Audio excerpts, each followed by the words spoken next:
we have this very short-sighted view of happiness. We think of it, if you're not happy right now, there's a couple things. We have a society that makes people feel bad for not being happy. That's ridiculous. We also have generationally, culturally, as we get younger and younger in our generations, we get to focus more and more on happiness. But if you look at our parents, you look at our grandparents, happiness was not ever the focus in their societies. It was survival. And survival is an important factor. But I have a friend who read the happiness book, and he said his family is a Irish Catholic working class family from Boston. And he said, I never thought about these things before because my family would not go for this at all. In fact, their belief was happiness is for fancy people. And I think that is a lot of people culturally come from. When you ask parents, what do you want most for your child? Almost every parent says, I just want them to be happy. And then that kid chooses a major in college that they're like, what? Or they bring home somebody from a different religion or from a different race. And suddenly the child's happiness is a lot lower priority at that moment, isn't it? And so I think we do not have a culture that's geared towards making us happy. Why do I think people aren't practicing it like learning a second language? Because I believe that is the way to achieve it. Learning a second language takes time and effort and practice and repetition, and there's failure, and you continuously work at it. Everyone, because of a lot of bad messaging in society, everybody thinks happiness is like the cooking segment on a TV show. You watch, they've got all the ingredients, they pour them all in the bowl, and then the next thing they do is open up the oven and pull it out and say, here, it's done. It's like, no, a lot of things happened off camera. Mm-hmm. And that's true of happiness too. But we have social media that makes people look so much happier, and so I should have that level of happiness. Even I have to restrict my own Facebook because scrolling through things on Facebook makes me either angry about society or jealous of other people. I have so much.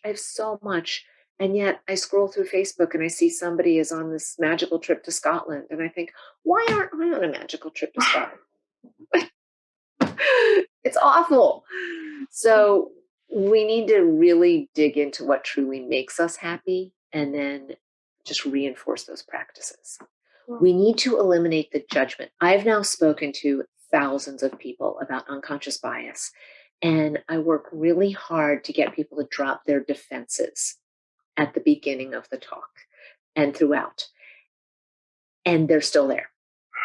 They're still there because as soon as you realize you're biased, people are like, I'm not biased. What's wrong with you? Biased are bad people. We have this concept of like who are good and bad people. I might have the slides in here for this. I don't.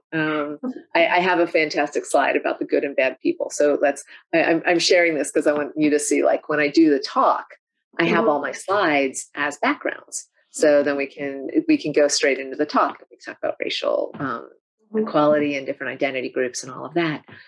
When we tell people you are naturally biased because that's how your brain has evolved over 7 million years. And that brain activity is okay.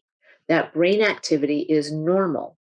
But now that you know that you have that brain activity, you have the power to overcome it.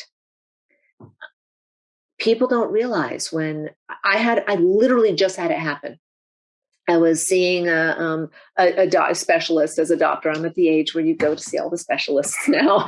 And so I was seeing a heart specialist because that's, at some point you should get a heart test. And I knew from the doctor's name that it was a man. So I was anticipating that. And then a Black man walked in the room. And I knew instantly that my body was like, oh, and you know what? That's fine. That is how you react when you face something unexpected. But because I am aware that I went, oh, I could tell myself cortisol is in your bloodstream right now. Take a deep breath. Without him knowing any of that, I just took a deep breath and I dissipated the cortisol. And then I had the conscious thought, How much harder did this man have to work to get to the point where he is a UCLA heart specialist? You know what? I'm in good hands. And as soon as I had that thought, that's when the dopamine and the oxytocin and the serotonin floods the bloodstream. So a lot of people will have that oh moment, that little surprise moment, and then they'll try to suppress it.